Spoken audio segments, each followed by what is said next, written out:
most manga, most stories, most, things that I've consumed, they have these interesting concepts, but don't push them as far as they can. Yeah. And they leave it up to your imagination. Like, maybe then with this ability, this person could theoretically do this. But Araki's like, no, I'm going to show you. He puts it all on the table. He really does.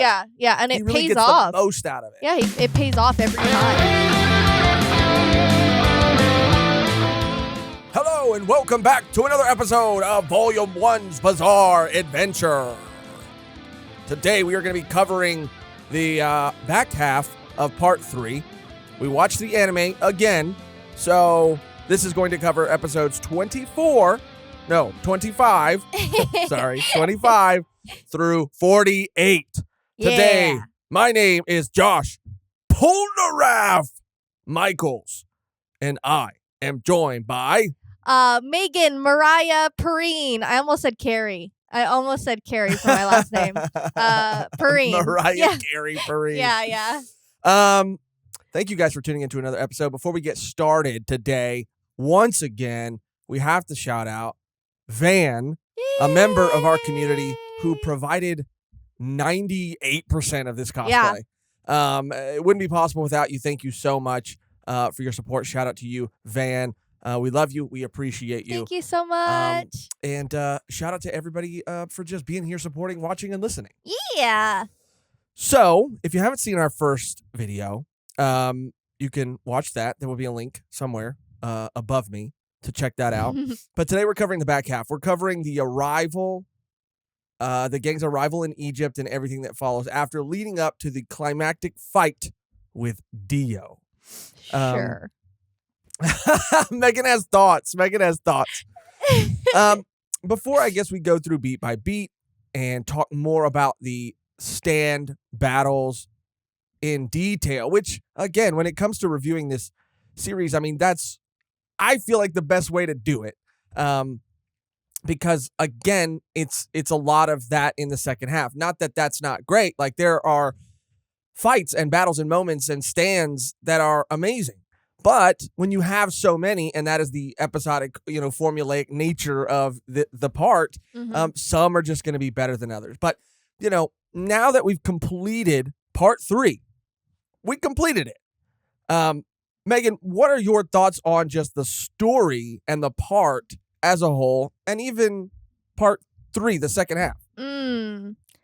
I would say, I think we talked about this previously on the last episode. I was expecting more of like the last 4 or 5 episodes to be more throughout the season, I guess. I wasn't expecting it to be like stand fight again and again and again like the first half of the season or first half of this part. I didn't mind because, again, Araki's just able to put in like super interesting, unique stand users, and they're getting more and more, formidable, and they're gonna have to think more to defeat them, which I liked. I wasn't complaining about that.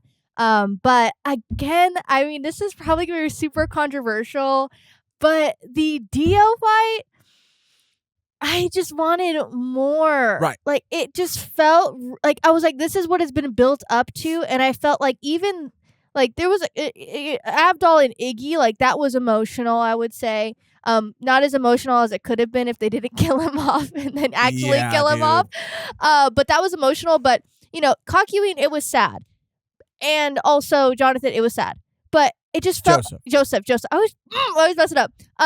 But then it was just like, okay, this is Dio, right? Is it they're killing characters off just to for shock value that oh yeah, Dio's this bitch. Like, I don't know. I just felt like it was kind of off to me. Like, his stand ability was really cool, but I don't know. I was expecting more back and forth. I agree to an extent. I don't think completely. But first of all, I do want to say that I came in hype on the first part of this part, and I still loved the second half. What was, I guess, more of a letdown for me personally was just that in my own mind, I had felt like, and the way it leaves off in the anime, I had felt like, okay, the first half is going to be all of these stand battles, getting through all of these people to Yeah. get to Egypt to finally confront Dio. And yes, I knew there were going to be more stands, but I thought we were going to be getting into more of like an end game type of situation. And where it leaves off in the anime, they kind of set it up that way. They show you these like flashbacks of every single fight and every single moment that has led this group of characters to this place, to this moment. They remind you of the stakes, and it feels like, okay, now that they're here, even though they haven't found the mansion yet, they're in Egypt, it's about to go down. And then you jump into the second half, and it is just sort of like back to the same sort of thing. Which, again, isn't completely bad, because the fights that stand out, and the fights that I really loved. And we'll talk about those when we go deeper into the episode. But to I guess go back to your point, that is kind of the trouble you put yourself in when you build up, so many episodes, so many fights, so many To moments one guy. leading up to one guy. Like, you're almost like not setting yourself up for failure, but you're making it really hard to make that fight almost worth it, I guess, or live up to the hype, because so I like the Dio fight. I kind of break the Dio fight up into two kind of halves, and the first half I loved. There were so many crazy moments, and even Jotaro. I agree. Yeah, The first part was great, and then it just took a turn where I was like, we're still doing this. Are we but still then it was doing that this? second half when he came back again, hitched a ride on the back of that car. Yeah, I was and then like, we had a whole what other is second this? fight. Like, I don't know. It's like this vampire, like this like all worldly being is just like, he's built up to be this untouchable, which he was for a bit. I mean, he was pretty, no one could really touch him. But he's like, oh, I'm going to crawl and get on a car and try to go through a manhole. I was like, this was trying to run away. Like, I don't know. I just, again, I really liked the Vanilla Ice fight. Oh, that one was awesome. More than I think I did like the Dio fight.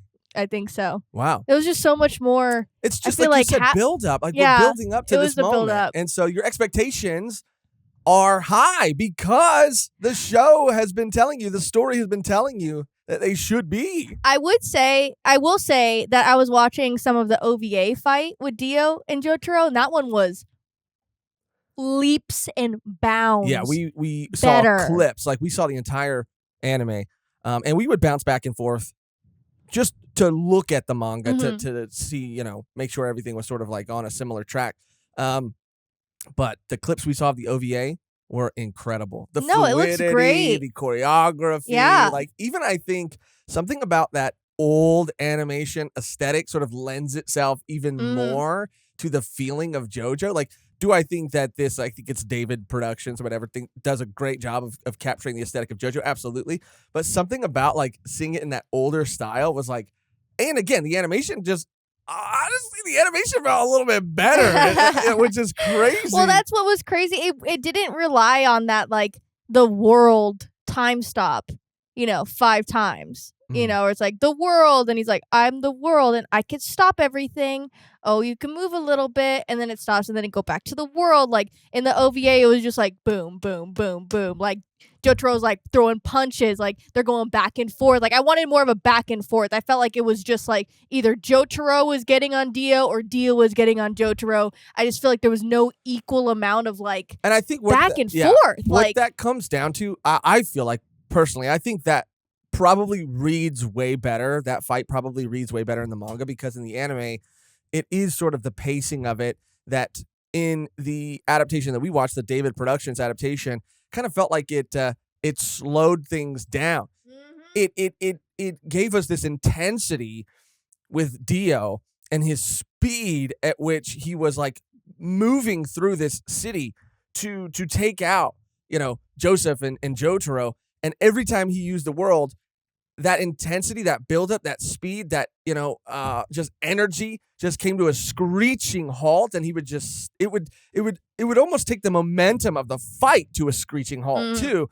He would be flying at a top speed, flying after Jotaro, and then he would stop time, and then he would just kind of land, and he would just kind of like look Yeah. around. Yeah. And he would just kind of deliver more monologue. And Yeah. it was like resetting the momentum of the fight every single time he did that. Yeah. And there was, I think, a maybe better way. And that's why I think it probably reads a lot better than it was watching in the Emmy. I mean, I think that's And my personal preference for me, but yeah, that's the hottest take I think I have for this episode. That's it. Everything else was great. I mean, I was waiting for Iggy, and we finally got Iggy. maybe another controversial opinion. I thought you were done with controversial No, opinions. I think I have one more. People say that I'm so glad that Iggy didn't talk. I'm so glad Iggy wasn't a talking dog character. I'm so glad that whatever. I understand why they waited to do the internal monologuing for Iggy, because it would made everything so much more impactful, like the 2 episodes after that. But I just wish we got more of that. I mean, it definitely added to him like being an enigma, I guess, of just being this like very mysterious, like just dog. Like he's not really thinking anything, but maybe he is motivated to like cause trouble. Right.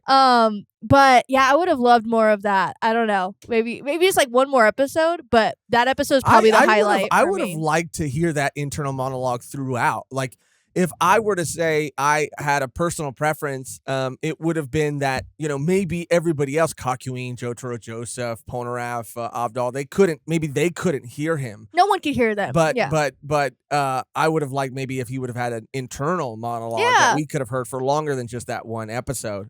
Because it would have endeared me more to Iggy. I mean, Iggy was a character, and of course you try to stay away from hype. When you go into a series, you try to go in and consume it and enjoy it for what it is. But Iggy had been a character, of course it was on both of our radars, and for a good chunk of episodes, like he just doesn't do anything, which is his character. Like he tries not to do anything, and I get that. Like when he gets introduced, he has an episode where he's kind of like fighting against Jotaro to like Jotaro's like forcing him to help him in this situation against his will, and I get it. Like once we're given sort of Iggy's feelings about everything from that internal monologue, we learn that, he was just ripped away from his life by the Speedwagon Foundation. Like he was just trying to, there was that hilarious shot of him with like all the girl dogs on top of his tower or whatever.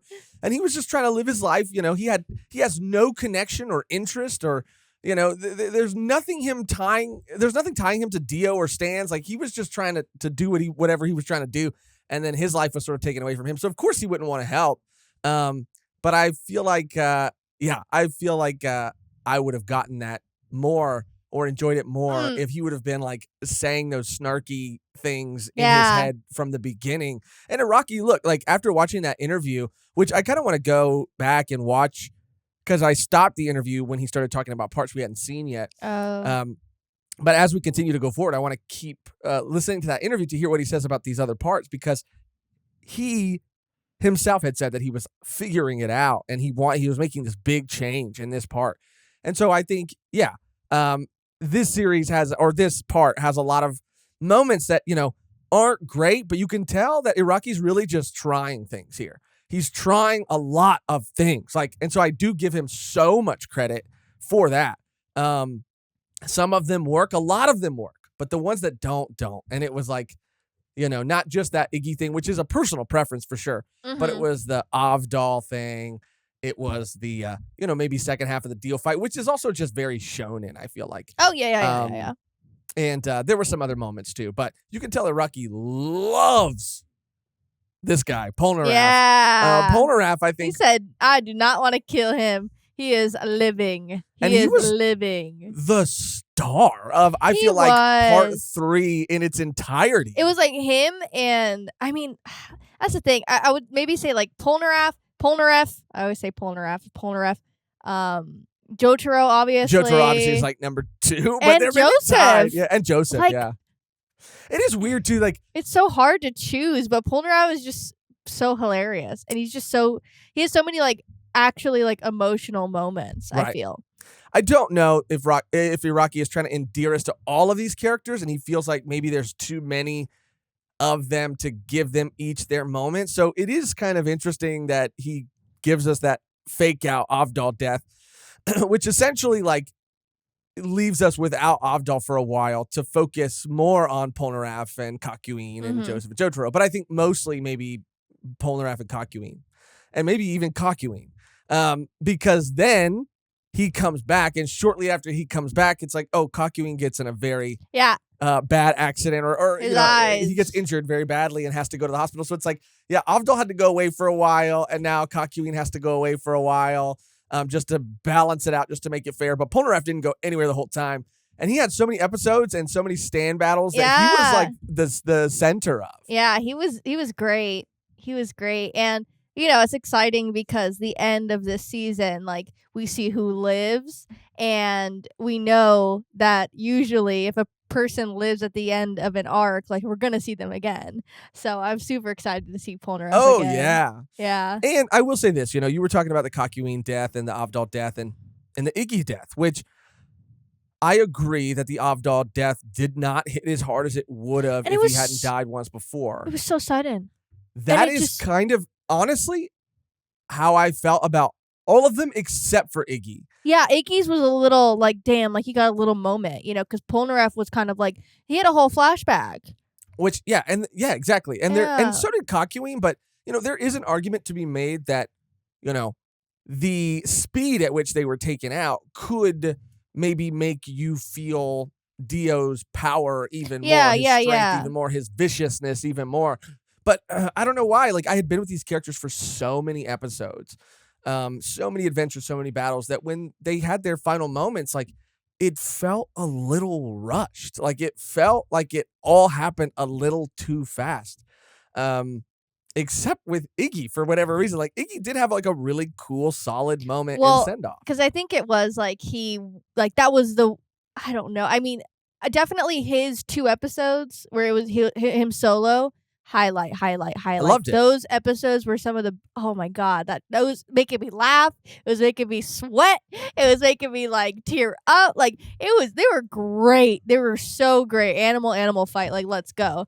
But I think that when it came to like his final moments, like, it was so much more impactful because like this is the first time he's ever done shit for like anyone else but himself on the team willingly, and it was like, oh damn, like him and Polnareff had that like contentious kind of relationship. So it just fed more into like, oh, and it, like his little like body and him just being like looking at Polnareff and he's just like, damn it, dog, like I told you not to save me. And I was like, oh my God, this is so emotional. I can't do a Polnareff, but he's like, damn it, dog, I told you not to save me. No, it's not. I can't. I tried. So yeah, there it is. You can just talk regular and deeper. Damn it, Iggy. No, it's better. I don't know. You can't put an accent on it. He has a kind of an accent, but like, it's hard. It's all the voices. Shout out to the VAs and even the dub. The dub is again what we watched, and the dub is fucking awesome, dude. Iggy with the Boston accent. Oh, the Boston Terrier, of course. But so we talked about, the plot, I think, for us, and again, which was just the repetition of it. In the first half, I didn't feel it as much as I felt it in the second half, again, because I thought, okay, now we're in the end game. But it was like, nope, we're back to what we were doing in the first part or the first half. So that was a little, that's what fatigued me a little bit. And then the fight, the buildup and everything. And even the deaths were a little underwhelming, and it did feel a little rushed. But that is not to say that like there wasn't so much to love and so many amazing moments throughout this entire part, but it's specifically the back half of it that we're talking about today. Mehgan, you have the playlist, right? Pulled up. I mean, you've been singing the songs, the music, and we're not just talking about the OPs and the ED, the OST, the music throughout is so the beautiful. OST is like, it's perfect. It's so perfect. And even like the Oingo Boingo, like the Oingo Boingo brothers, and then they have their own ED. Yeah, and then the Boingo. Which one is Oingo? Is it Oingo the younger one? I forget. Oingo, and then it's like Whole Horse, and they even have their own like ED at the end. And also you pointed that out to me. So Boingo is the one with the comic. Oingo is the older brother. Okay. So Boingo. Right. Okay, Boingo. Yeah, Boingo and Whole Horse, which was like, it was also a funny duo. I liked those episodes. It was pretty funny. I like the first one with the two brothers Yeah. way more. The whole horse one was funny. I was like, whole horse, god damn it, you're still fucking here? Like, But the what? first one was so funny and so clever Yeah. and so well done. Caught me completely off guard, even knowing that this person's stand ability was to change their appearance. But when I saw, Jotaro's face cut in half, I was like, how is Iraqi going to write his way around this? And he did it perfectly. And that's another thing I have to say. I do feel like, okay, I love Iraqi. I love this part.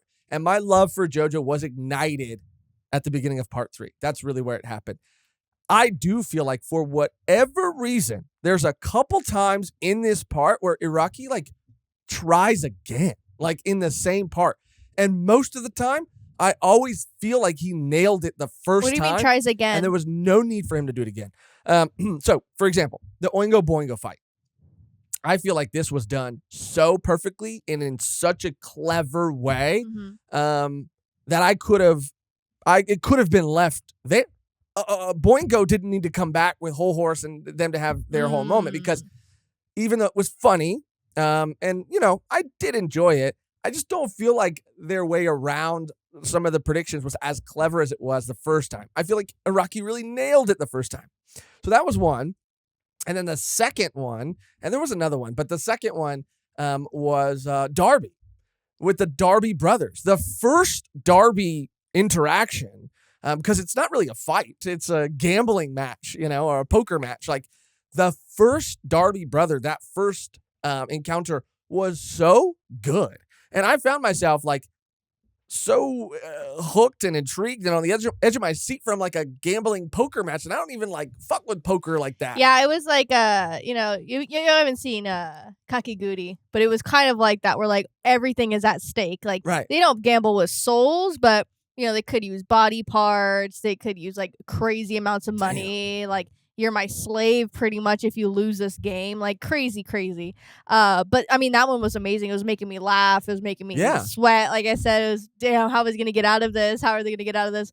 But the second one, I would say, that was kind of the second one became cooler towards the very end of it. But the Kakuin, racing. I mean, again, not to say that they were completely just awful and bad. I enjoyed them, but in both cases, I enjoyed them way more the first time he did it. And so, I don't know, in terms of things that I think could have been cut, were just these second attempts at these similar stand abilities, or having these relatives of these stand users, or having stand users we've already seen come back. Because in the grand scheme of things, it really didn't make much of a difference. What's his name? The second Darby brother wasn't there to avenge his brother. So already, and he says that as soon as you meet him, he's like, yeah, I'm not like him, and I'm not here to avenge him. 10 years apart. I couldn't care less. So it's okay, well, it's not about that. With Boingo, it was a little bit about that, but Whole Horse had to tell him it should be about that. And, again, these were good episodes and good fights, but I just, compared to the first time, I just think they were better. I think they were better. But as a whole, I did enjoy it a lot. I know. When I hear that that song now, I'm like, damn. Which one? The down? Yeah.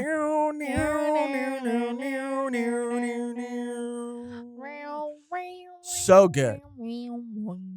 It's so sick. It's so good. And you brought to my attention too that at the last 2 episodes. Oh yeah. In the OP, Dio stops time and uses the world in the OP. I was like, oh, that's so amazing. That is such a really cool touch. Yeah, I love when anime do that. The further you get through the season, Erase does that, I think. Maybe. And what else does that? I'm pretty sure Erase does that. Maybe not Erase. Anyway, they do little Easter eggs. Right. The more you know. We've talked about, of course, not to bring it back to Clannad, but we've talked about that one moment where, that sort of transition happens. But in even the OP that you've been seeing for episodes, and then it kind of seamlessly blends in from a moment in the episode, and you're like, oh my God, that hits. Or even, watching that OP having just thinking oh, this is nice. And there's, I don't want to say it, but there's something in the OP that you're like, that's been there the whole time. Yeah. And I just took it for face value and was just like, Yeah. that's the way it is. And Well, that's what I mean. Like, there's so much love in these OPs and EDs because for them to, I mean, I'm sure they must have animated the whole thing and they were just cutting it every single time. And then in the last 2 episodes, they include that part with Dio stopping time. But I don't know. That just, they didn't have to do that. And that's just really special. And that's really cool. I even watched like a YouTube video, fans reacting to seeing that little extra extended bit. And everybody's like going wild. And that's what it's about. You know? So, yeah, overall, I really liked it. Same. And Dio finally getting to him, while I feel like the fight in its first half was more interesting, I did like his ability, his stand. Oh, yeah. World. It makes so much sense. Yeah. Like, it makes so much sense why that would be his And we stand. talk about fake out deaths, I guess, before we start moving on to the fights and talking about them in a little more detail and talking about the ones that we liked the most. In terms of like fake out deaths, how did you feel then about Joseph? Did it bother you? Did it not bother you? I mean, I was happy he wasn't dead. I was very happy he wasn't dead, honestly. I was like, yes. Because that one was like, damn. I felt really sad. But yeah, you know, because usually during these arcs, like, one has to die. Yeah. But I was happy he wasn't dead. I didn't really mind. And honestly, it's like, if this is going to be a continued thing, I just have to get used to it, you know? Yeah. Yeah. Well, I mean, you know, most of them, you know, died. The only one that really came back, Avdol came back and then died again, but, you know, Yeah. Joseph came back and he's here to stay. And I do love Joseph, even though I did learn some information about Joseph going into part 4. And I am so excited to see how you feel about it. I am like the most excited. What the heck? You got spoiled. Right. Yeah. Because, you know, I did a little bit, but, yeah, it I think it's something that changes his character a little bit. Or at least, like, you know, he divorces his wife. What we've known. Not really. Do you want to know, or do you No, I don't want to know. Not really. Well, no, he doesn't divorce his wife. But there is something that I just think is funny, and I'm excited to see how you react to it. But anyway, let's not linger too long. What the heck? What the heck? Okay. So, any other thoughts you have on the part before we go through the fights? Yeah, no, I just pretty much have highlights. Well, what are some highlights? Oh, and I would say Jotaro is definitely my favorite pro tag. And then thus far. Oh yeah. Yeah, because even Joseph, Jonathan, part 1, Joseph, part 2. Jojo, my man Jojo. Okay, Joseph. I don't know why it's the name of the fucking show. I said Jojo. Yeah. Everyone's Jojo, idiot. Joseph, I like him better in this part, not as the main protagonist or the main JoJo, I guess. And I mean, I'm gonna miss this group of ragtag really ruffians. Miss this group. I really am. I'm like, damn, because I'm like going forward, like they're not gonna be in it, and I was like, oh, like damn, this was so fun. Like all of them are so fun. And again, you know, because this is just on the cover of the first volume of the second part. You know, I know that as is with the case with JoJo, I know that, like you said, some characters are going to come back in some way, shape, or form. One in particular is on the cover of the next volume of the manga. And I wouldn't even call it like spoilers because I'm like so excited to get to the next part that I start like looking at things. And that's when I, you know, find out certain things. But it makes me more excited. And I can't not look at these things because of how ready I am for the next part. Like, and that's what's amazing, and that's what has changed so much within me about JoJo is like I'm so excited to keep going and see kind of how these things continue to unfold and where the story is going to go after this. Now that it seems like Dio has been completely defeated, it seems like. And it would be awesome, right, on one hand, because this is an immortal being, a vampire, you know, fighting an entire, like, lineage would be sick. But it seems like, how is he going to come back? If he I does, know. is he gone? And now there's something else? Like, Well, I don't know. because I'm very curious. wasn't it like Dio wasn't really involved in the second half at all? Well, no, but the second part was a lot about. So the first half was the origin, right, of sort of Dio, and then we meet Jonathan, right, and the stone mask, and then the second part was all about where the stone mask came The stone from. men, the pillar men, the pillar men, and the creation of that mask. So it's like you get the mask introduced, Dio's origin, then the second part is the origin of that mask and the people who made it, and then it moves into part 3 where it's about Dio again. I wonder if it's just going to be like similar to this, where there's just like different stands, like different stand users, and they're not really like following any like leader. I don't know. I don't know either. But what would be the reason why he'd have to fight? Well, that's what I mean. I don't know. That's what I'm saying. I'm so whoa. I'm so curious. I forgot I was wearing a wig. Which is a great sign too. It means I'm comfortable. It's light. It is. It feels like I'm wearing a hat because this shit is so hard. Oh. But yeah. I mean, that's what makes me so excited. Is I have no idea where the story is going to go, but I'm here for it. I'm a JoJo fan now. Let's start going through. Okay. And let's start. Any other highlights, by the way? I don't mean to keep derailing. I could talk about. I think I'll talk about them once they come up. Okay, so where we begin, where we pick up, is the fight with Danul, Danul. And this is the water-based stand. It's the introduction of Iggy and the Fool. Although we don't really get to see much of what the Fool is capable of until not really. that fight. Until that fight he has with Dio's Falcon pet shop. God, what an amazing, like, has to be one of the best ones. I mean, we'll talk about it, but yeah. So yeah, this was just so funny. I don't know what I was expecting with Iggy's introduction or what. I mean, maybe my hopes were too high. Maybe I did think it was going to be like a talking dog because, like, I mean, we saw the orangutan that had a stand. Right. So I was like, okay, well, the orangutan didn't talk, but maybe the dog will. I don't know. Who knows? But he didn't.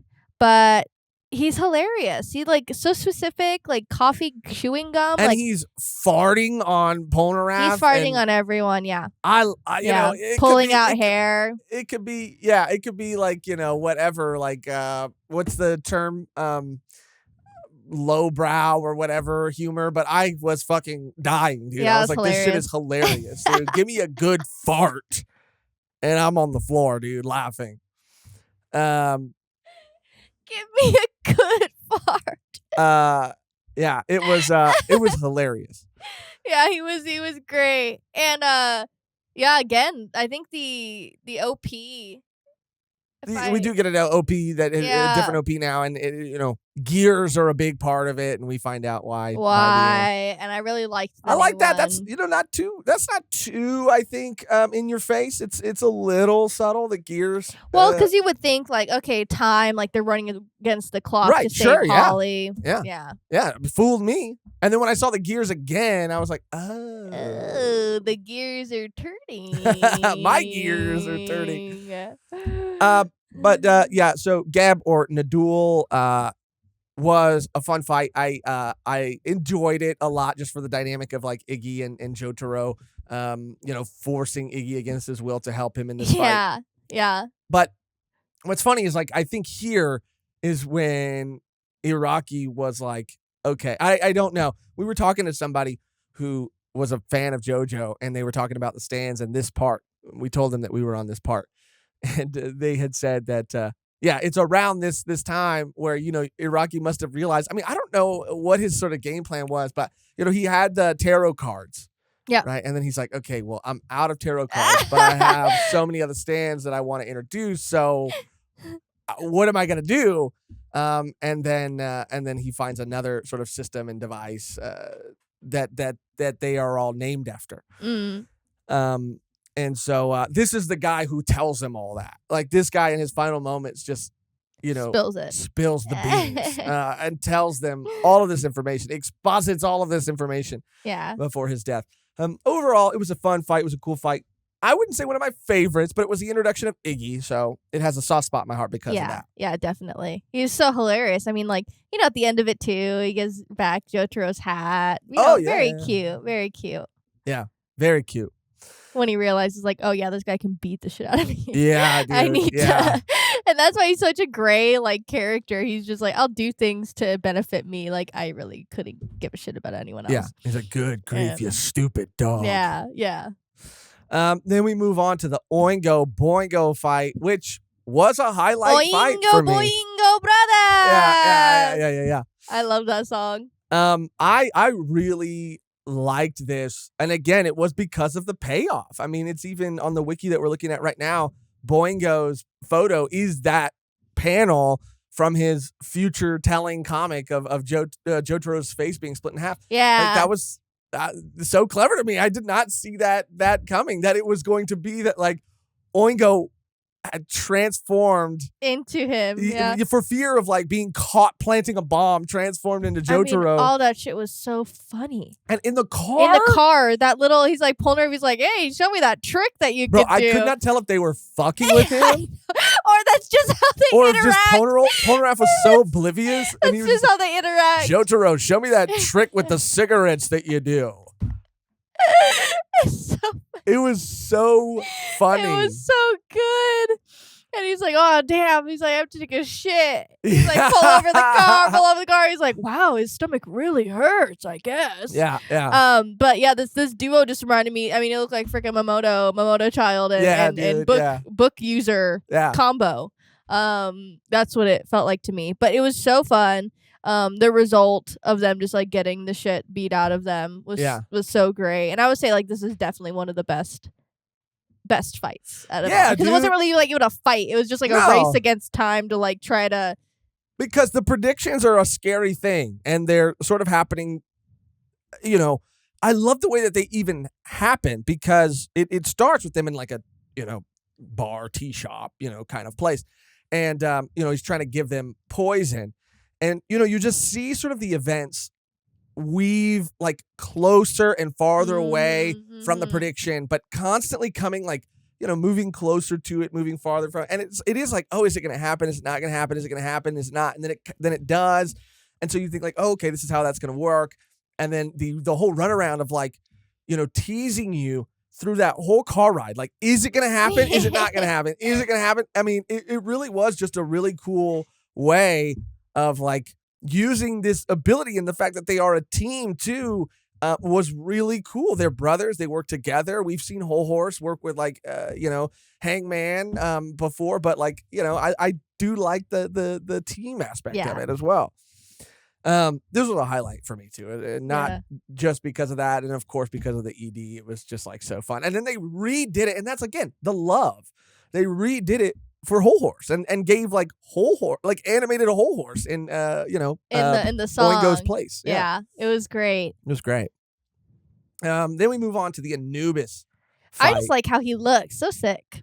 Probably one of the coolest looking ones. Yeah, for sure. The Anubis was not super memorable for me. I mean, Polnareff again gets this, like, sword and like, doesn't, like, it is funny. It is why I love Polnareff. But, they have this one, he has this one sort of battle and defeats Anubis, and then they start to catch on to, like, what the blade is actually, like, doing. And he's like, I'm going to go turn this in because it's like a relic or something. I'm going to go turn this into the police. And then he just goes and gets a haircut instead. Yeah, he needs to be sharp. That's so funny. Yeah. And I do think that, this is, like, a fight that has funny moments, but overall it just really didn't super stand out. No, for sure. For sure. I mean, going off of the Oingo Boingo, I mean, come on. It's a hard act to follow. Okay? It's a very hard act to follow. But I would say that in between, I mean, I really did like the Mariah fight. Because it was just like, how are they going to get out of this? And we get that. Bro, the Mariah fight. Bro. I was the most gugged I've ever been. And I was like, what am I watching right now? They're really going to take this joke that far? And they're going to, like, keep going And it was kind of hot, dude. It was kind of hot. That's hot. You know? Avdol's basically just giving Joseph a blowy in the middle of the street. And then they turns him around. Well, turn around. And then he turns him around. Yeah. They went for it. Yeah, too. they did. I was shook. Yeah, I was so shook. It was hilarious. And One people were like, funniest, craziest things I've ever seen, dude. People are like, "Oh, you mean the Mariah boob?" And like, no, we're talking. I'm talking about it that got over street. because that was pretty crazy. But then we got that moment, and that just topped it. That super topped it, dude. That was like the highlight of the whole fucking part. That was insane. I couldn't believe. I kind of got what they were alluding to. Sorry, I have like a hair. It's like falling in my. You're tripping out. Face. I got what they were like alluding to, and I thought, oh, okay, this is kind of funny. Yeah, they're gonna like play with this, but they went for it, man. And Avdol's head, you just see Avdol's head like from behind, and like Joseph's and hand they're both like blushing too. And I'm like, what? They're both like blushing. Hell? This shit is bizarre, dude. This shit is rated bizarre. No, maybe that X. was good. No, that was it's good. rated X. No. Oh, I guess X is like. Yeah, X is pornographic. Yeah. Bro, they went from R to X, Yeah. you know, because it just sounds like sex. Right. They're like rated S. Yeah, rated S. That sounds kind of cool. People rated would be like, I want to go. And the E's already taken. Yeah, E's for everyone. Yeah. And sex ain't for everyone. Let me just tell you that. It ain't for everyone. Okay? What is that? Some people. What does that even mean? Some people shouldn't just not do it. Some people should not just do it, or just not do it. Some people like not doing it, which I respect. I respect the fuck out of that. That's your choice. If you're asexual, I respect the fuck out of that. Yeah. I honestly commend you. You get an award for that. What? You get an award? Who's awarding? Me. That's so. I mean, I think that's sick. Everyone lines up. Yeah. Come to Josh's award ceremony. Yeah. My asexual award ceremony. But yeah, Mariah was sick. You know, she threw a little, okay. She said, okay, Joseph, if I was, if you were a little younger or whatever, which I was like, okay. Yeah, dude. I mean, if you're a little younger, I'd prefer. You prefer not the old young. man, Yeah. Like, why would you change the that? Silver Fox. But she's like, oh yeah, like you're totally my type. I was like, girl, get it. And again, another character that was introduced that I thought was going to play a bigger part. Yeah, me too. And not that I'm like upset that she didn't, but she got a crush. She got one of the worst deaths. She got bad. Crushed. Yeah. Like, and that was crazy. And, of course, we can't not talk about the boob moment. Oh, too. yeah. I know. I was like, damn, it's like her staying like her boobs. Like, I was so confused. I was like, what is her metal boobs? Like, so funny. It was like Austin Powers. What they were doing. They knew exactly what they were doing. They made the little lug nuts. They made them look like the nipples at first, and then they kind of come out and it kind of get bigger. And I'm like, oh shit, dude. And then she was this like, is the sex. Bra. Yeah, this is the sex arc right here. This is the sex fight, the sex battle. I would say that. I mean, we do get another like fan servicey type shot, but I didn't really take it like that. I didn't even consider the first one fan servicey because it was just like so bizarre that it wasn't even like fan service.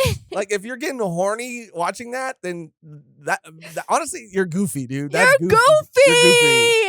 That's just mad goofy. You're goofy, bro. But again, this whole fight battle, whatever, was so. It was like way funnier than I thought it was going to be. And they just went for things way more than I thought they were going to. But I love them for it. I respect them for it. I commend them for it. Finally, someone out here has some freaking balls to commit, dude. Mm-hmm. To commit. Not just some off-screen looking at the crowd reacting to the craziness kind of thing. They committed. And Iraqi committed. But the anime, didn't have to commit. You know how they kind of black things out. You know, they kind of give that real heavy shadow to kind of not show things. They didn't do none of that for this. No. They showed the damn thing. They showed the damn thing in front of like a group of children, which I thought was. Children shouldn't be looking. They should be, the parents children should mind their own fucking business. Mind your own fucking business. Yeah, like there's so many times in JoJo where he's like, "Kid, move out of the way," and the kid's like, "Huh?" Yeah. It's like, bro, you need to Iraqi leave. hates kids. Yeah. Yeah. I'm kidding. But this next one. And then speaking of kids, that moves us to the Alessi fight. This was probably another highlight. Honestly, This shit was yeah. lit. So to give you a little bit of context and background, like, we're kind of trudging through, these episodes, trying to watch them by a certain time to be able to do the episode. We're kind of going through, we get to the Mariah fight, which was so funny and which was a lot crazier than we thought it was going to be and a lot more different than we thought it was going to be. But we kind of take a break around this point, and we come back for the Alessi episode. Like, that's the episode we come back to. And from that moment, there's like a string of like 4, 5 episodes that were just like bangers. Banger after banger after banger. The Mariah fight was great, but again, the Anubis wasn't, my favorite. So there was a little bit of fatigue. But when we came back for that Alessi fight, from that moment on for a while, it was like, we're fucking back, baby. I could binge this shit. Yeah, for real. But you said this was one of your favorite fights. Yeah, Baby Polnareff, say no more. I had no idea. And I love the stand user's ability, even though he was kind of like this a creep. Yeah, he is. I'll say it. I'll say it on camera. No, yeah, for sure. Because I was like getting that vibe. No, but he is, dude. No, like he is, like straight up. This fool's a straight up pedophile. And he mad pedo vibes. But I did like his stand. I mean, like, oh yeah. I even like the design of it. It looks crazy. The design, it looks crazy. And also it was like, it wasn't like you see it all the time in media or like manga or anime where like, oh, we're gonna you're gonna have a child's body but the brain of an adult and you'll have all the memories. Like, this one was like, I'm going to literally make you a child again.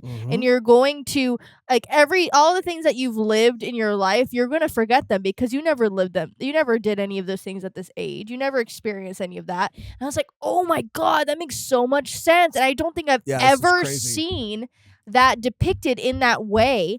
And he was just ruthless. He was just ruthless. I mean, it's just crazy to see this like man, like, literally like he has to shrink down people that are strong in order to defeat them, for them to be a literal child and then beat the shit out of them. This fool gave me the same amount of rage that what was his name? The Lovers guy did. Oh yeah. The Steely Dan. Yeah, the same amount of rage, dude. Yeah, they were tied. And you want to talk about committing to a concept, committing to the idea of de-aging someone. This is another case of Iraqi committing, because this woman who was taken after Polnareff got turned into a straight fetus, bro. Yeah, embryo. And we got to see it, and they showed it, and it looked nasty. In the robe, I was like, oh! And then he just picks that shit up, and he's like running around with it. And I could say that because I was a fetus at one point, but that shit looked nasty. Yeah, they don't look. Yeah, they don't look cool. Yeah, that shit looked nasty. They look like an alien. They look prehistoric. They look prehistoric. Yeah, they look prehistoric alien fossils. Vibes. Yeah. I couldn't believe that it committed, and we got to see that, and that was we were wild. We were like, no. Maybe she just turned in. Maybe she's just like a premature baby. I was premature, so I can say that. Like a premature baby that was like pretty small. But no, she was maybe like dust. Maybe she got killed. Yeah, but then you heard the sounds, and it was like, oh God. And again, this is what I love about this part.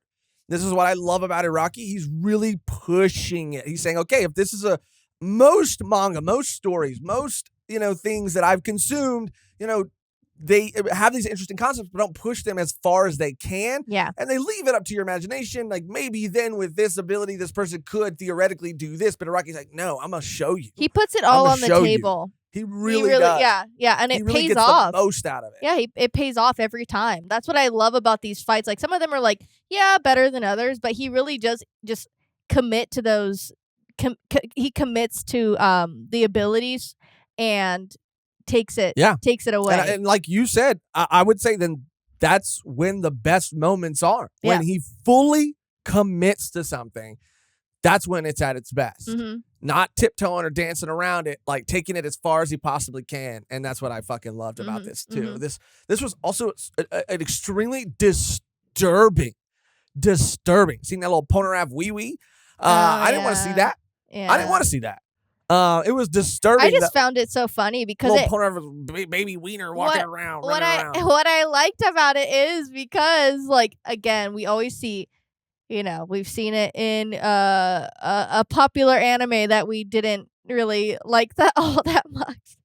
Mushoku Tensei. Oh, right. Where the little kid, it's isekai into a grown man into this baby body. So he's just like, I can get away with anything I want. I can feel up on ladies and they think I'm a kid. Yeah. And Polnareff is just like so elated, but has no idea why. Yeah. He's like, damn, this is small. Why does that make me so sad? And he's just like going through these emotions, but like not being creepy. He's just like happy. He's like, I don't know why. I like this. I don't know why though. It's weird, right? Yeah. On one hand though, it was funny seeing him for like the majority of this running around butt ass naked. He was naked, yeah. He was naked. There was some really cool shots too, like some POV shots where he was like, chill, dude. It's literally. You're like, yeah, he was running around naked. There were some really cool shots. Okay, I didn't mean to say it like that. Like, no, I know. I'm kidding. I'm kidding. Sorry. I feel like you would have done the same thing to me. And he's running around, and it was really cool. I liked this, and how he got away, and how I mean every time it touched a person, it would like even shrink them down even more. And then the end. I mean, come on now. That was beautiful. The end. That was beautiful. Freaking Elyse's like sitting down. He's like, play it cool, bro. Play it cool. Like, I just fell out the window because I was cleaning it. And he's like, okay, whatever. And then he uses his stand on Jotaro. And Jotaro's just a little ass kid, and he's still beating his ass. He's good grief. Yeah, good grief. I love it so much. But I mean, the beautiful part was at the end, the end with the earrings. Even though Polnareff, I guess Polnareff just like has a bunch of these earrings. Yeah, he has he buys them in bulk. It's like dangling earrings always get lost. When I'm at the club and I have hoops on, I always leave them like, oh shit, I only have one hoop. Right, and if because you're moving around. Yeah, if you're trying to keep a look, then you got to have multiple. You have to have multiple. Yeah, and they're so iconic. Like it would have been sick though to see him, from that point on go forward with just one earring. Because I liked that moment a lot. This woman who took care of him and was so kind, and he was more interested in her like just the selflessness and her kindness than he and was. He had this moment, this like moment with her, where she was like, "Are you that boy? Is that?" And then you? The music is and like, then, dun, dun, dun, dun, dun, dun. Yeah.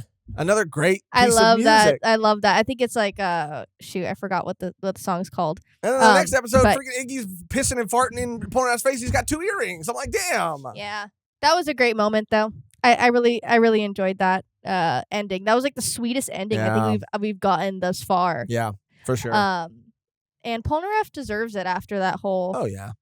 What's her name? The Empress shit. Oh, he got played. He got played big time with that one.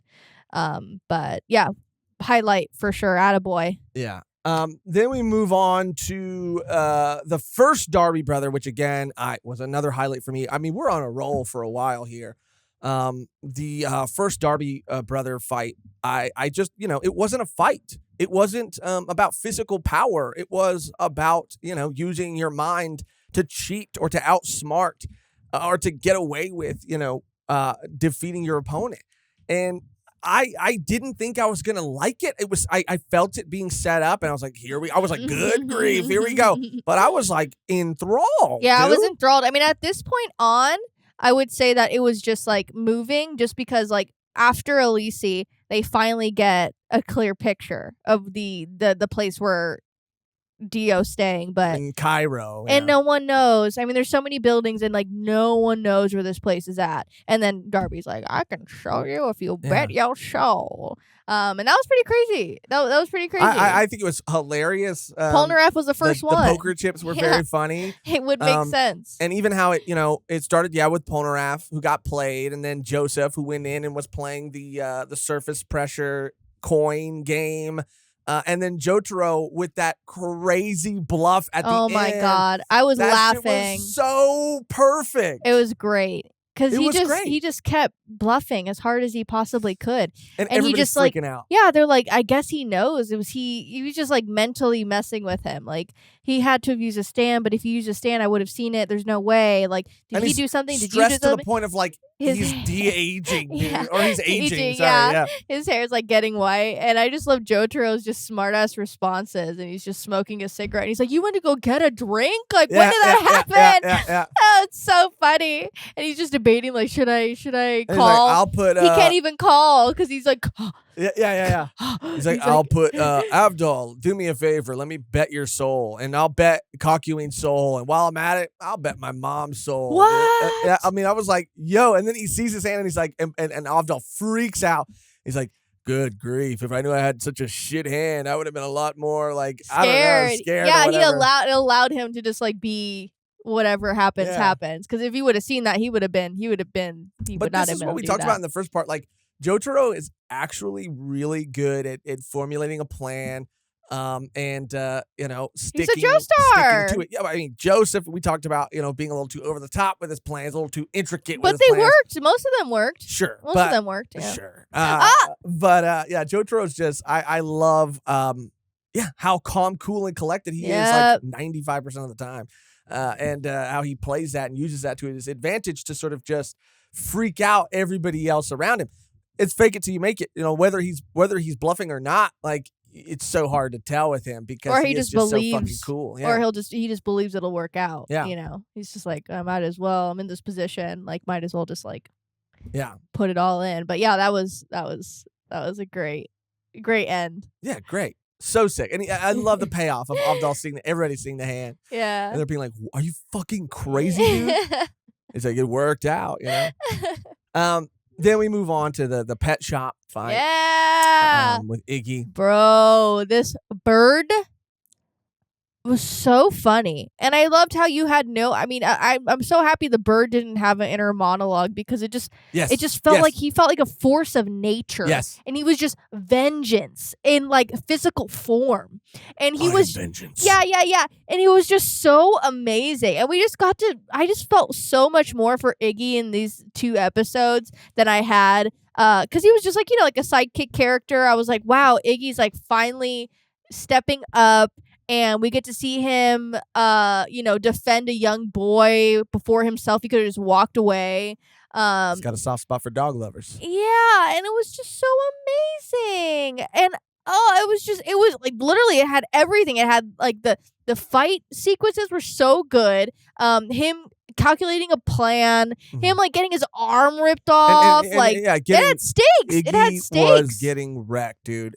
He was, like you said, ripping off his own paw, and he was struggling. Like this was, you really felt like this Iggy might not. No, make for it. real. And he really did pull through, and that's what made it, so much cooler, and so much more hype when he did.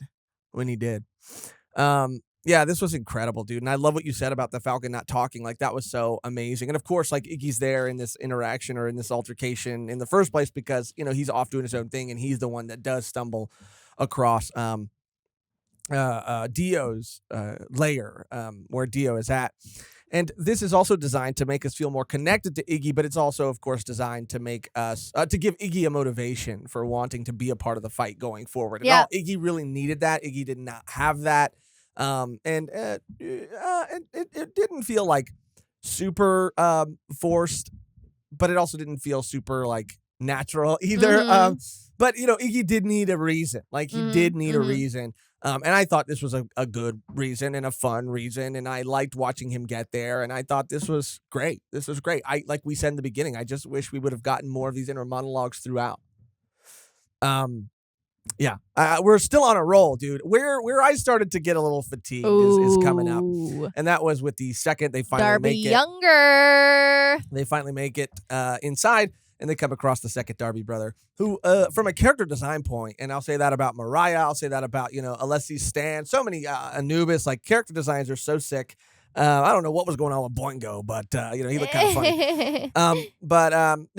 From a character design point, he looked fucking awesome and menacing, and I loved him the moment he showed up on screen, floating towards them. Yeah. But the first, Kakyoin race, like for whatever reason, I just really wasn't back, like. Oh, like Kakyoin's back too. He comes back looking like Cyclops. Yeah, with sunglasses on. Yeah, for real, like so funny.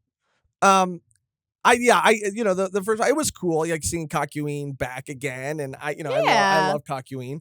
I love all the reactions. Polnareff's like Kakyoin. Yeah, I still think that Kakyoin's best moment was the dream when he was fighting against 13, Death 13. Death 13. That was my favorite. Kakyoin Oh yeah, moment. for sure. That was like his highlight. And it's again not that his race was bad at all, but it was just like, okay, we're in the end game. We're here at Dio's lair, and we're gonna fight like his personal bodyguards that are guarding his castle, and we're gonna just play some video games. Like I was like, okay, all right, Sure, I accept it. Sure. But it was the Jotaro baseball game that really. Oh, got, yeah. I was like, yes. Yeah, it was like, no. Yeah, no. the end of that. I would say that sold it. It made me. I was still annoyed. I was like, damn, just beat this guy. But that was great. That was great. Because of course he had the puppets, and that was his thing. And Kakyoin gets put. No. But it was that ending that was so sick. Again, watching him try to figure out what Jotaro is doing. And again, Jotaro just playing it cool and really getting inside people's heads, which I love. And he's like, I've never played video games before. I'm figuring out the controls. Like it was this part was really cool. This was the best and the part. end, he's like, damn, you didn't even notice. Your brother would have picked that up right away. Because he was just talking shit about his brother. And he's just like, I mean, as he should, because he was kind of messing around with his girlfriend. Yeah, that was a really interesting thing to include. Yeah, okay, you don't need oversharing. Like you don't have to share that. But yeah, it was just cool because he thought he was just so much cooler and better than his brother. Like his brother, his brother knew he could never beat me. And then for Jotaro to just be like, yeah, your brother probably would have found that right away, and you didn't. Well, so his brother was a cheater, and Darby Younger's proud. He's very doesn't proud cheat. of not being a cheater. But I mean, you have to cheat. Suppose In you that gotta cheat to situation? win. In that situation? Life or death, dude. Your mom's life's on the line. You got to cheat sometimes. But there was the second half that I think we both really connected. Oh yeah, with. Kenny G. We don't need to say anything about. That was funny though. But that was refreshing. When I was like, oh, good I know. grief, Here we go another again. stand user, and then they just rip him out of the pillar, and that was cool. I'm like, talk about good. pillar men, right? Bringing it back. Right. But that was Kenny G. Then we get on, I think, one of your favorite fights. You were saying that you liked this fight more than the Dio fight. This fight really and truly felt like, it was just hopeless.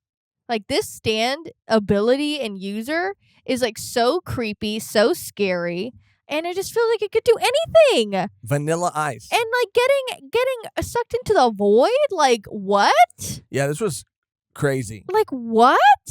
And he's again, just eating himself and just like coming out of the mouth. It was like really scary. That was terrifying. And again, with character design and stand designs, like, first of all, I love this moment between him and Dio before they even fight. Oh, yeah. Polnareff and Iggy and Avdol, where he, kills himself for Dio, and Dio brings him back, making him undead, therefore, more formidable and harder to kill.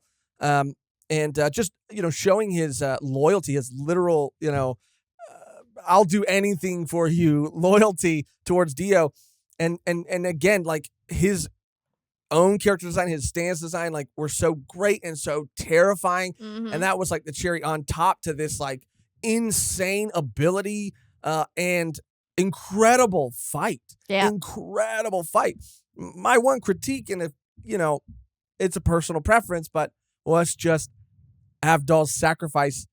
While yes, it was sad, but it happened so fast that it had already happened once, and I was like, it took me like probably 2 episodes to fully accept. No, for real. Avdol was dead. For real, me too. It was definitely intentional to just have it so quick. Right. Because I feel like it happened quick before, but Polnareff was just able to like deal with it in that moment more than he was able to deal with it in this moment, because he just had to move because he was in like a fight, he had to keep moving. And Polnareff's line, just like, you lied. Like, you lied. Like, you said, you're not going to watch my back. No one's watching anyone's back. We're in the end game now. Like, we came here. If we die here, that's it. Like, and he just completely disregarded that. Like he did the first time when he freaking got shot for Polnareff, did the same exact thing. And there is growth here for Polnareff too, and again, more motivation for Polnareff, because Polnareff has to make a decision after this point whether he wants to run for his own life or avenge and finish this, mission. And as scared and terrified as he is, he chooses to risk his life and to continue to fight. And Iggy too. And I thought Iggy was gonna run right out the door, but he was like, Arr! And it was even such a crazy moment when Vanilla Ice was, had disappeared, and Polnareff's running towards the door and makes that choice. Yeah. Turns back into the castle towards, going deeper into the castle, and then Vanilla Ice appears. Like, damn, I was camped out right by the door because I was like convinced that anybody would run out of the door. And that was just a really cool moment for Polnareff and Iggy. Yeah, they could have died immediately onto the void. And it was so funny, too, because when they get up to the second floor, wherever they're at, for this like final part of the battle, I mean, first of all, Iggy gets the fucking literal shit like, what are you kicked out of him. I was like, what? That's not funny. Well, I mean, what was funny is, and first of all, it's very clever, too. Avdol is using Iggy's sand, and we get to kind of stir in the air. Avdol? So, Polnareff is, using Iggy's sand. To see, and then he uses his stand to impersonate Dio. Yeah, which I was like, oh, they got him. Like, they have to get him. And I was like, maybe if you're going to do that, like, don't be right by an open window or like where the sun is coming. No. It's like they're literally like, because Dio's right here, and then we have Vanilla Ice in front of him, and then Polnareff and Iggy's heads are just like completely in vision. Right. And I was like, don't do that. Like, stay hidden until this works. Like, they're like, it's gonna work, and they're like talking. I was like, bro, chill. I mean, this was really cool, and I even liked, that was how Vanilla Ice was able to tell that it was an imposter because of the sun. Yeah. But what was funny is, like, in Polnareff's final moments, it shouldn't be funny, but it kind of was, when he's saying, like, well, there's 3 options. Yeah. Option 1, my friends come in. Option 2, and no, I forget. Option 1, I dodge it and I make it. Option 2, my friends come to save me. Or option 3, I don't make it. And he's like, life's a bitch. Yeah, life's a bitch sometimes. Yeah. And I was like, damn, shit out of luck. Life's a bitch. And yeah, I mean, before that, Iggy does get the shit beat out of him. And Polnareff's fucked up at this point too. His leg, his leg's chunk is missing from his leg. I even think his toes are kind of his arm too. And yeah, Iggy's just getting rocked. Still with one paw or leg missing. I know, and because he impersonated Dio, he just went crazy. Vanilla Ice was like, "How dare you impersonate my master?" Yeah. Master. And that was pretty rough to see because he was just getting kicked. And he said, I could put you in the void, but that would be too easy. I want you to suffer. I want you to feel pain. I went, oh my God. And he also didn't believe that a dog could have the resilience. The resilience or a stand. He just said, I thought you were just a mutt. Yeah. I thought you was just a little doggy sidekick. Even with the stand, I mean, once he did find out he had a stand, he was like, still, like, a dog. There's no way a dog can have as much, like, willpower and, honor. As a human. But he did. And to go back to that Polnareff moment, too, when he's like, option 2, my friend save me or whatever. He's like, this isn't like a manga or some American comic book where they come and save me. That was pretty good. I'm you're getting it. And he does go into detail, and it really made me realize in this moment, and I had kind of thought this throughout, but was waiting to be maybe proven wrong. But what I also realized I liked a lot about this part was that they oftentimes like had to get through whatever they had to get through on their own. There weren't a lot of moments, and there might have been some, and I'm just not remembering every single one of them, but for the most part, if they were in a battle, they had to figure it out. Yeah. And it was very, rare that someone came along to help them in the case of like Avdol taking that bullet or whatever. Like, usually they had to figure it out. And Polnareff kind of says that again in this moment. Like, this isn't a comic book. Like, they entered the castle 10 minutes ago. There's no way that they'll make it here on time. Yeah, get my hopes up or anything. I have to just figure it out. Life's a bitch, I guess, and I'm going to die. And we really, the way that episode ends with the void coming towards him and him being engulfed in that light, you really do think that it's the end for Polnareff and that he sacrificed himself for the cause and for Iggy. But then you find out the next episode that Iggy was the one who sacrificed himself for Polnareff. But it gives Polnareff, again, some more things that he has to deal with and more motivation to want to get to the finish line. Yeah. Because everybody has put their life on the line for him. They believed in him and cared about him. And so he's sort of struggling with that, but also wanting to do his best to like make good on their sacrifice, make their sacrifice mean something.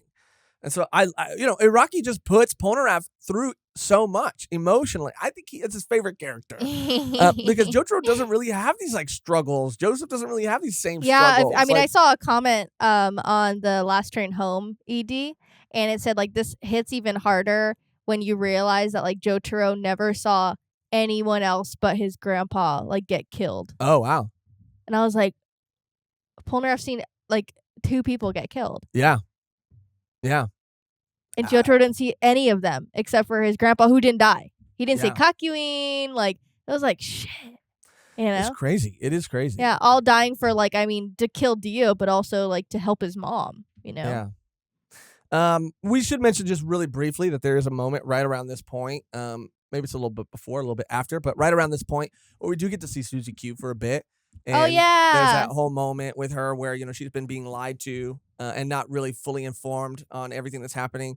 But kind of has this like really cool moment where she is played as like this like oblivious kind of goofball ditzy kind of character in the beginning of the episode. And at the end, she's like, "Look, I know what's happening. I'm not fucking dumb. Know what's going on and what's been going on here. Not a fucking idiot. Good grief." And he's like, everyone in the car's like, "Oh shit." Of course she would know. I mean, she was fucking there. No, she was. I don't know why he would like keep a secret from her. Like she understands that like. In part 2, like she was going through it. She was like, she saw all the craziness. Of course she knows. She's not stupid. I don't know. It's not her first rodeo. Yeah. I don't know. And like, wouldn't she know? I don't know. It's just crazy. Lisa, like she didn't know Lisa could like have Haman powers. Like she was like friends with her. Like. Yeah. Okay. Yeah. Whatever. But it was a really cool moment for Suzy Q, and she goes and comforts Holly, which was really nice because she says like, she just like everybody's been kind of like tiptoeing, I feel like, around the Holly situation. And, Suzy Q just says like we could be there for her and we could just tell her that everything's going to be okay. And that we should have hope. And there's a really cool moment. And you're like, damn, this was the right thing to do the whole time instead of lying to everybody. Then we get to, of course, now with Iggy gone and Avdol gone, and we do get to see that really touching moment. And I think it even kind of brought tears to your eyes where we see their spirits kind of leave their souls, body. Yeah. Their souls. And they're just like, Yeah. And they like float away. Polnareff is like, was I dreaming? Yeah. They move on, and now Polnareff, he goes after, Dio, and he's the first one to encounter Dio. Again, Polnareff's the first one to encounter Dio. This was so scary. I was like, no, please. No, not Polnareff. I thought he was dumb. No, I thought he was dead. I thought he was so dead. And we start to get a sense of what Dio Stan could be, but we do see it, but we don't know exactly what it does. And the gang crashes through the wall. Kakuin, Joseph, and Jotaro crash through the wall, and Dio flees. They take one of Dio's minions to try to show them where Dio's at. That was a funny one. Coffin. And then the sun is setting. They debate whether they're going to flee or not. Yeah. And wait till sunrise again when Dio would be more weak. And they basically decide, like, look, some of us are going to flee and some of us are going to stay to attack. Polnareff is really hell-bent on staying there and finishing this. So Jotaro's like, I'm not going to argue with him. I'll stay with him. You guys flee and we'll hit him from kind of both sides, And then the kind of final battle, the epic conclusion starts to begin. And it starts with really, I think, Joseph and Kakuin.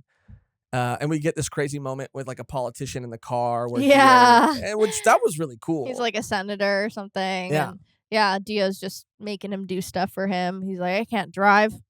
Yeah. Drive this car for me. I'm a vampire. I never learned how to drive. But I guess there was no cars then. He kept mentioning that, like, cars are crazy. Yeah. But we really get to see him break down this person who's like very arrogant, full of himself, whatever. And we get to see most other, stories might have just had someone get in the car and then a couple lines of convincing or get out and then you go. But we really got to spend time with and watch Dio break this man down. This guy's laughing to himself. Like, he turns into the Joker. He makes him run people over, dude. It was really crazy to see his descent into madness. And still killed him. Yeah. That was actually, I loved that, actually. Yeah.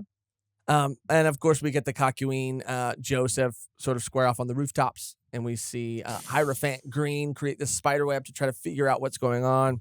Yeah, that was pretty rough. That was sad. it was sad because we get that little bit of Kakyoin flashback, which was nice, and I liked it a lot. Yeah. Kakyoin basically felt like an outcast because he could see her Hierophant Green from a very young age, and no one else could, and he felt like that made him so much different than everybody else. So he never had friends until he met, Jotaro and the gang, and so he wanted to pay them back in his final moments because he makes this spiderweb, and Dio's able to somehow still like punch through his body and murder him. Literally punch his whole fucking body. Punch a hole in his whole body. So while I feel like it happened so fast, I loved the moment with Kakyoin. Same. Where he said, like, I can't let this be for nothing. I have to use my final thoughts to figure this shit out. And he sits there and he really thinks about what it could possibly be, figures it out, and then sends them a message. That was incredible. But again, everything just happened so fast, man. So fast. Once we get here, it felt like a long crawl. And then now it's like everything's moving, but almost moving too fast. But this was an incredible moment and a beautiful send-off for Kakyoin. I just wish we would have got a little more time with him. Well, maybe that's maybe that's why he that's why you have the world. Yeah. To have more time with him. Dio had a little bit more time with him. Fuck. Say that. Yikes, dark. Of course, he sends the message. Joseph gets it and runs to go tell Jotaro, and is able to tell Jotaro before Dio shows up, stops time again, takes a knife out, and throws a knife right through Joseph's neck. I was like, bro. And I thought he was dead. Same. Thought he was dead. Same. I thought there was no coming back from that. Of course, Dio's goal is to drink one of their blood. His blood, yeah. To make his body. Joestar's. Yeah, it has to be a Joestar blood.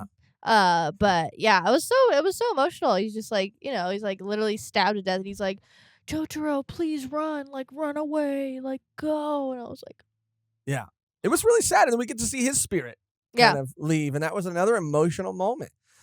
Because he has Joseph's or Jonathan's. He has Jonathan's body, so he needs Joestar blood so that he can the body will accept him, or it will basically all it'll accept him. It'll stop rejecting him, or it'll be complete. His body, his form will be complete. Where this fight has its best moments are in this first half, when Jotaro and Dio first begin to fight, and Jotaro is knows that Dio's ability and the world can stop time. At this point, he can stop it for, I think, 4 to 5 seconds. And everything that I love about Jotaro is on full display in this first half. His cunning, his just mental sort of gymnastics that he does. These bluffs and these fake outs and these like strategic ways to trick and buy time. Yeah, he's just like unwavering. Like he never loses his cool. So Dio's like, wait, this isn't natural. So everyone loses their cool in front of me. Like, why aren't you? What do you have? What is your stand? He said it's similar to mine. He's like kind of like starts unraveling a little bit. Yeah.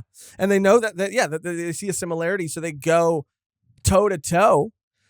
And after that, Dio stops time and approaches Jotaro, and in that moment, Jotaro just sort of flinches a bit and freaks Dio out, making Dio believe that he can move in this sort of world where time has stopped. Come to find out that Jotaro, when they were exchanging blows, Star Platinum and the world were exchanging blows, he planted like a magnet, which then leads Dio to believe that it was just a clever, ploy to trick him into thinking that he could do that. But that was a ploy to get him closer to Jotaro, so that Jotaro, who can only move 1 second, could beat the fuck out of him for element of surprise. That second. Yeah. And I'm like, beautiful. Beautiful. And then Polnareff gets wrecked. He tries to get him. Not enough. I mean, I guess stabbing him through his head was not enough. Yeah. And he's like, let's see. Oh, that was crazy. Yeah. But yeah, because, Dio then is like, okay, well, you can stop time for maybe a second, so I'll throw all these knives at you and we'll see what happens. That was before. Yeah. Jotaro's able to, deflect a good amount of them, but some of them still go through. He falls to the ground, appearing dead. This was a little bit of a stretch, and apparently this wasn't in the OVA, and I don't know if it was in the manga. But the reason he's able to survive this is because he has books that he put in Good thing I stacked myself with books in random places all over my body. Yeah. He has one in his hat. And I think one of them got him because he's like bleeding. Yes. But I mean, this was the highlight for me. Yes. This was when it could have ended. This is when I wanted more back and forth. But this was a highlight when Dio is just like, okay, well, the Joestars have a way of coming back from the dead, so I'm gonna lop his head off. And then that's when Polnareff goes in. He is not successful. Then Polnareff is over there. He's distracting him, so he's like, "That's good." But then Jotaro moves just a little bit to distract him, and then Dio. That was crazy. Dio goes right back, eyeing freaking Jotaro like a hawk, and just waiting for him to move. And then he's seeing, does he have like a what did he check first? I forgot what he checked before his heartbeat. I forgot what he checked. Before his heartbeat, I forgot. His breathing. His breathing, I guess. But his heartbeat was just the moment that it was like, dang! Yeah, this is awesome. I think that's why it distracted me. There was something on his. He shot him with a bullet. He shot him with a bullet. And then his body didn't flinch or move at all. And then we see Star Platinum underneath his clothing had caught the bullet. Sick. So sick. But the heartbeat really, it stole the show. It was bizarre. But it was beautiful. Yeah, it was amazing. It's so cool because he's like, he can't mask his heartbeat. No. And then Star Platinum, you just see Star Platinum grab his heart, and he's like, like, awesome, He's dude. like, this is painful. And then his ears just to the floor, and he's like, oh, I guess no heartbeat, but I should chop off his head. Yeah.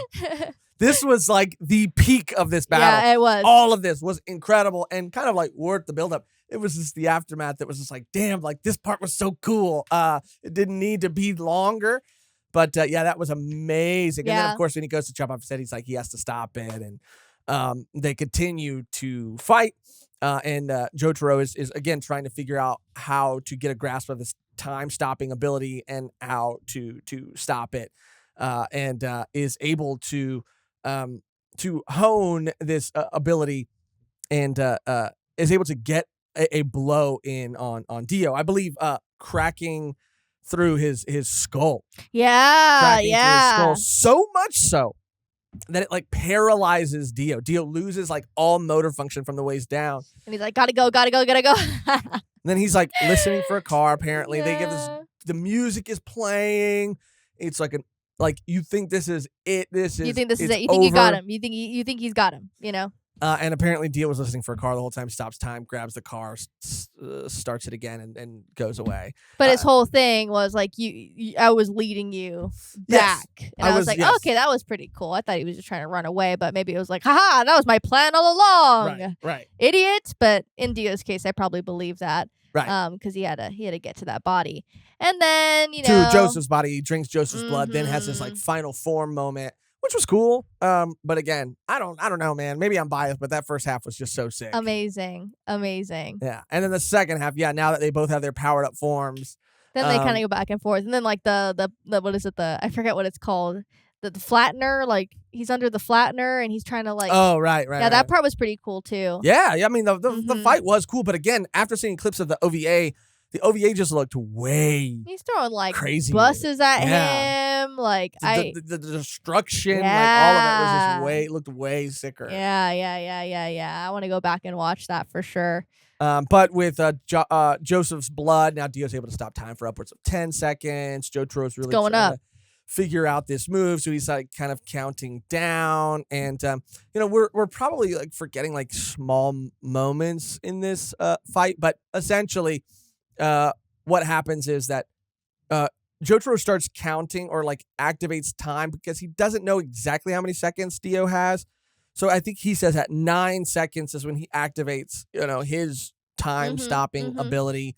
And it's enough time to stop Dio. And then he then delivers the finishing blow. And Dio is done. Dio is taken out. What I thought was really cool, and again, I'm not Iraqi, okay? I'm not a legend. I'm not a fucking goat, okay? Yeah. But what I thought, okay, Ooh, didn't need that. Sorry. I was just agreeing with what you said. But what I thought would have been a cool moment, and that was a little much, but what I thought was a cool moment was when now in the aftermath of this battle, they're in the Speedwagon Foundation comes and picks him up. And they're in the back of the car, and Joseph's body is there with Dio's Drained body. Right, drained body. And Jotaro's like, we're not done yet. Like, we have to get back everything he took from us. I thought that this was going to be a thing where Jotaro did not expect to be able to bring Joseph back to life, but he just did not want Joestar blood in Dio's body. Like, he wanted to just take back what Dio had stole from his family. So I thought it was just going to be this very symbolic moment where he took the blood back, and Joseph was still dead, but at least he got to reclaim that. Well, I think that was his intention, right? He didn't but he says he wants to bring him back to life because he can start a heart. He's yeah, that's right. Yeah. Which was, again, still cool. And in terms of, like, bringing people back, like, this was cool. I mean, his soul left his body. So, I mean, he must have retracted it. Yeah, somehow his soul must have returned. That's not the first time his soul's been out and about. Oh, no, no, it's been in a chip. It's been in a chip. It's been in a puppet. Not in a puppet. That wasn't his soul in a puppet? He didn't get in it. Not Joseph's, but I mean a soul. Oh, in general. yeah. Souls in general. Yeah. We've seen a lot of soul work. A lot of soul, yeah. What are we in soul society? I mean, what are we? Chicken soup for the soul? Chicken noodle soup for the soul, or something? Or something. But it was still cool, and in terms of like bringing somebody back, a character like Joseph back, I didn't mind. I did not mind, but I did think like, wow, that would have been so like the emotional, like the sort of like emphasis that would have been put on that moment if he would have stayed dead, and they would have still had to like live with that, but they would have been able to at least have victory and reclaiming their blood would have been super sick. But it's just not that story. Yeah. It's just not that kind of story. And that's cool. That's fine. And of course, this is bringing us to the very end, where Joseph comes back to life, plays a really fucked up joke. Yeah, I know. I know. I was like, boy, what are you doing? This is no time to be joking right now. You psycho. Plays a really fucked up joke. It's crazy. Comes back, and then we see Susie Q and Holly. She's good now. Holly she's healthy. Senses that they're on their way. That they're both on their way back home. And then we get this really touching, again, Polnareff's the star of the show. We get this really touching, I'm so sad to see him go. I was too. Yeah. We get this really touching moment with where like Polnareff is, got his sack in the airport, and he's departing home, and they basically say like, we're friends forever, we're a team forever. If you ever need anything, like, I'll be there. This was one hell of a journey, one hell of an adventure, one hell of a bizarre adventure. And I'm glad to call you guys my friends. And it was a really cool moment. I know the hug. Yeah. The group hug. Aw. And you saw Jotaro a little tear up a little bit. Well, Jotaro, it's the first time that I feel like Jotaro didn't say something like passive aggressive or sarcastic or good grief. He was just like, because even Joseph was like, because they're all going around a circle and they're all like kind of playfully roasting each other. Yeah. Like Joseph's like, get out of here before you freaking like overstate your welcome, you stupid freaking, but it's like playful. Yeah. And Jotaro, it gets to Jotaro, and Jotaro's like, get home safe, Polnareff. I know. And I was like, oh my God. Aww. Like from Jotaro, like he was the only one who didn't participate in that. Yeah. It was so nice. And that's, I believe pretty much the end. The end of what was an incredibly wild and bizarre adventure. Wow. And the end of part 3 of JoJo's Bizarre Adventure. That's crazy sound, my glove. Yeah. What an awesome. It was awesome adventure. I mean, I loved I loved all the aspects of it in general. Just like I said in the first part, all the traveling and all the different places and the unique stands, and it never really felt like dull enough to be like, yeah, I'm not gonna watch this. I mean, obviously we had to watch it because we're, but I can imagine recording an episode talking about it. I can imagine if I were to just be watching this leisurely. I would be invested. Yeah. Obviously, I'd be like, okay, well, I want to see like the next one. It isn't. It is never really dull, and all of them. There's so many great ones that we got to see this time around, it just felt it felt complete. It did what it needed to do. Again, like I said, the Dio fight second half was a bit to be desired for me personally, just a bit. I mean, there was some really still cool moments. But I think it was just the build up of everything that happened. It was like Dio is the main big bad. Did he deliver? Like all of this stuff. But I will say that I really enjoyed it. I really, really Me too. enjoyed it. It'll have a special place in my heart.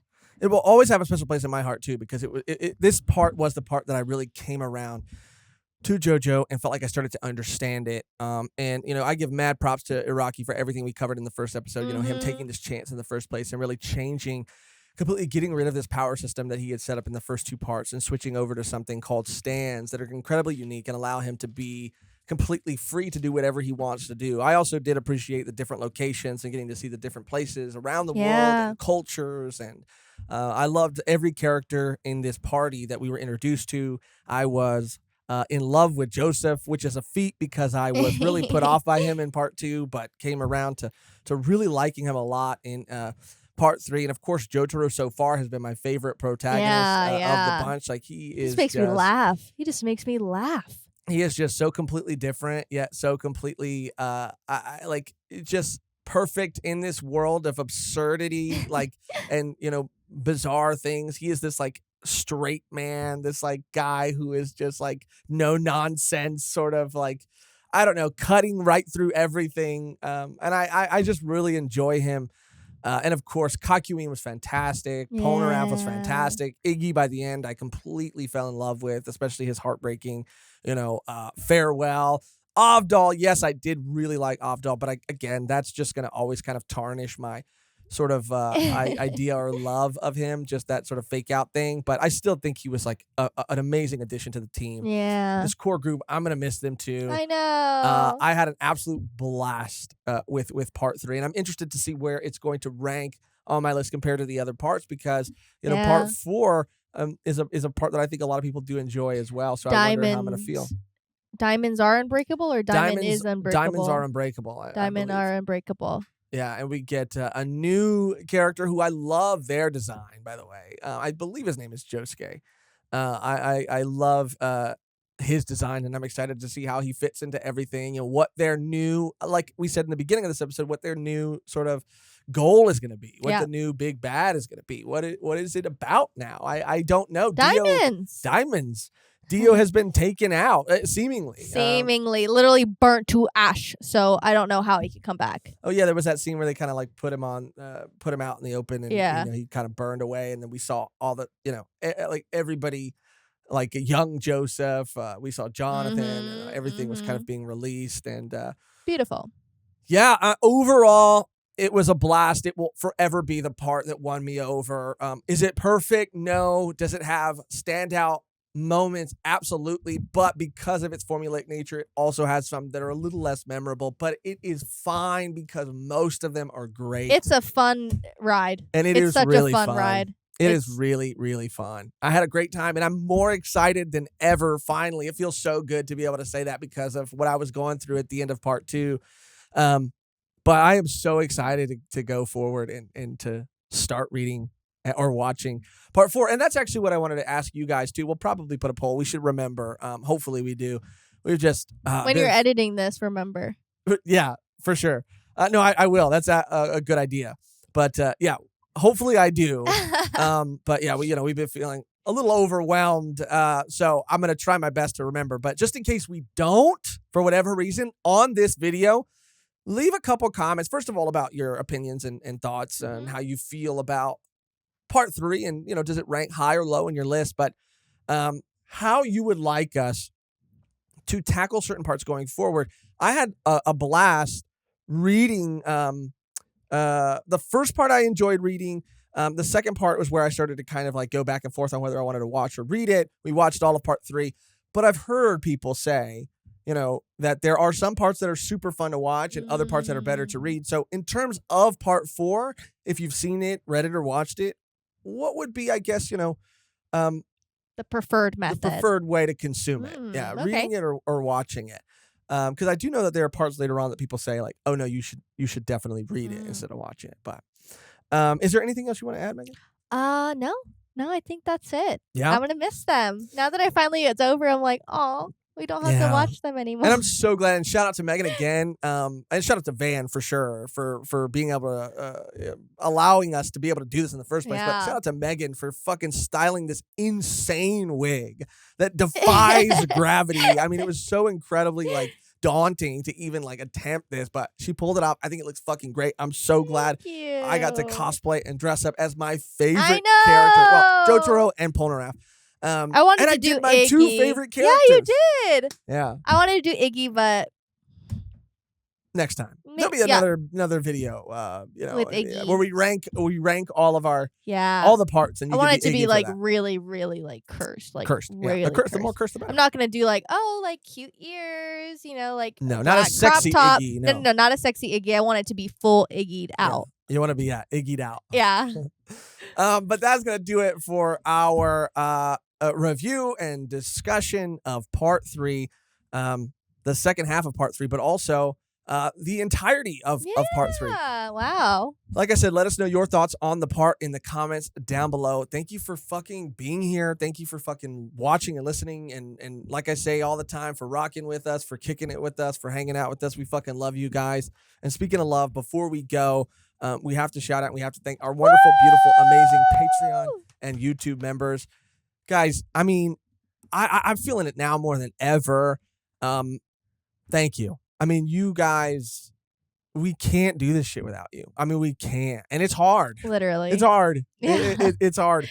And like I said, like we've, been feeling a little overwhelmed, this past week, and we're doing a lot, and we're trying to make the best content we can possibly make, content that we're excited to make, and we don't really want to sacrifice on anything or take anything away from what we're doing. But, you guys allow us to do and put everything that we put into the episodes that we do. Like, not only do you guys give us the financial freedom, but just with that extra level of like support that you are like supporting us, like you're integral. Your own free will, out of the kindness of your heart, because you either like us enough or believe in us enough, like that, outside of like money and that's not to take away from people who like give us that same support by like watching and listening to and just being a part of the community. But like the fact that there are you guys that can do that and choose to do that, like it means so much. It really does, man. It really does. And everything that we do and the amount of videos that we're able to do is because of you guys. And we work hard because of you guys, and because we freaky work hardy. Hardy. Yeah, for you guys. We do for you. Because we fucking love you guys, and we love everybody that has a good time watching these videos and has a good time being a part of our community and supports us in any way. But yeah, I'm just really feeling it right now. Thank you guys. Thank you guys. Thank you guys. Thank you guys for real, from the bottom of both of our hearts. Like, yeah. You guys are fucking amazing. You guys are amazing. And you know that you guys have like touched us. Yeah. Touched us. Yeah. Truly. But all that said, if you're not a Patreon or YouTube member, first of all, if you're not because you can't, never fucking worry about that. Ever worry about that. Don't feel bad, please. But if you aren't and you would like to and can become one and are interested in becoming a Patreon or YouTube member, then all you got to do is to become a Patreon member is go to patreon.com/volume1pod. And to become a YouTube member, all you got to do is click join somewhere next to the subscribe button on this video. That gives you early access to all of our episodes, as well as access to our exclusive bonus Patreon podcast, Volume 1 Extra, where we talk about everything anime and manga included, but also things outside of that. We play games sometimes. We just have fun. It's a really fucking chill, extra audio video podcast that we do just to thank you for your support. You get also extended uncut reaction episodes that we do as well for Chainsaw Man and Bleach, and when we do more One Piece, you'll get those uncut and uncensored as well as like emotes and stuff if you become a member in the live chats, and we go live multiple times a week too. Community lives, chapter discussions, like you get custom emotes that you'll only unlock from becoming a YouTube member that you can use in the chat and stuff, and even in the comments of the videos and everything.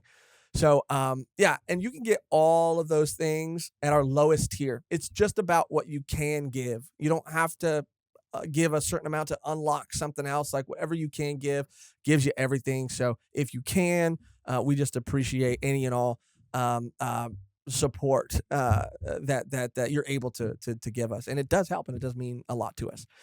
But back to what I was saying in the beginning, if you're not a Patreon or YouTube member, and again, to become a Patreon member, patreon.com/volume1pod. To become a YouTube member, clicking join somewhere next to the subscribe button on this video. But if you're not, and if you can't become one, if you're not in a place financially where you can do it, or you just flat out don't want to, it's okay, because there are so many other ways that you can show your support that mean absolutely just as much to us that Mehgan will tell you all about right now. Yes.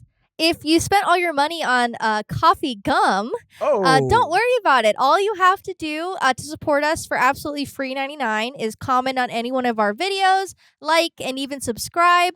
These things act as a free tip to us and our channel, and it really, really does help so much.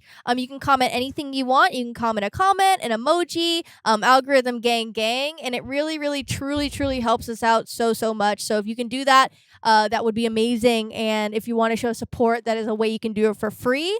We also have social medias. We have Twitter, Instagram, and then we have a Discord as well. Great community in there. If you want to talk to people about anime and manga that have a good head on their shoulders, I would definitely head to our Discord. It's amazing. A lot of people hold it down for us in there.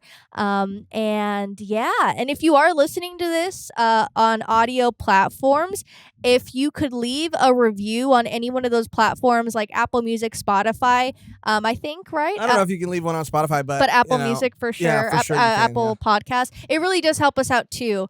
Maybe even Audible you can. But, yeah. I'm not sure, but anywhere you can. Anywhere you can.